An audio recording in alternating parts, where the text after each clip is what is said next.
மற்றபடி இப்போ 2026 தேர்தலுங்கிறது ரொம்பவே சுவாரஸ்யமான தேர்தலா இருப்பதற்கான வாய்ப்புகள் அதிகம். ஏன்னா கட்டாயம். 4 முனை போட்டி ஆயிடுச்சு.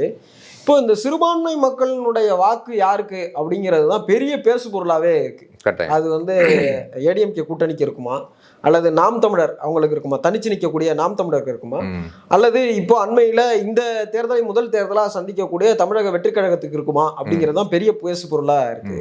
உங்களுடைய கருத்து என்னவா இருக்கு சார்? இப்போ 2026 அதிமுக பிஜேபி கூட்டணி வச்சதுனால சிறுபான்மை மக்கள் ஓட்டு வந்து அதுல எந்த விதமான மாற்றமே இருக்காது. ஏன்னா இது 21 தேர்தல் காலம் கண்டவங்க.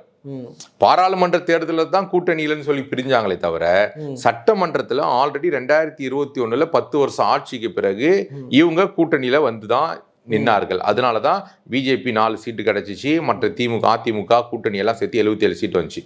இப்போ சிறுபான்மை மக்கள் ஓட்டு எங்க தெரியுமா பிரியும்? கிறிஸ்துவர்களுடைய ஓட்டு திமுக பக்கம் இருக்கிறதை கட்டாயம் அண்ணன் விஜய் அவர்கள் தட்டி செல்வார்கள். அதுல மாற்றுக்கிறதே கிடையாது. அண்ணன் விஜய் பக்கம் நல்ல சிறுபான்மை அலைகள் போய்கொண்டிருக்கிறது. வெகு விரைவில் பல சிறுபான்மை தலைவர்கள் அவரை பார்ப்பதற்கு ஆயத்தம் பண்ணி கொண்டிருக்கிறார்கள். அதற்கான பேச்சுவார்த்தைகள் நடந்து கொண்டிருக்கிறது.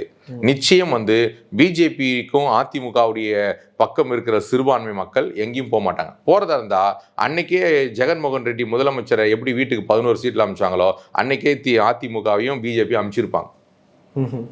இன்னைக்கு தமிழ்நாட்டில் கிறிஸ்தவங்க அதிகம் இருக்கக்கூடிய இடம் எது சார்? நேற்று முதலமைச்சர் மாவட்ட செயலாளர் கூட்டத்தில் உடன்பிறப்பை வாழ்றாரு. திருநெல்வேலியில நீங்க ஜெயிக்கலன்னா அங்க வகாப்புன்ற எம்எல்ஏக்கு மாவட்ட செயலாளருக்கு எச்சரிக்கை கொடுக்குறாரு. இல்லைன்னா உங்களுக்கு என்ன இல்லை எல்லாரும் தூக்கிடுவேன். அப்ப திருநெல்வேலியில யார் அதிகம் இருக்கிறது? சிறுபான்மை மக்கள். எப்படி நீங்க அங்க இருக்கிற ஒரு அண்ணன் நயினார் நாகேந்திரனை தேர்ந்தெடுத்தீங்க? எப்படி தேர்ந்தெடுத்தீங்க? அவர் என்ன இதா பிஜேபி கட்சியில தானே நின்னாரு, கூட்டணியில் தானே நின்னாரு.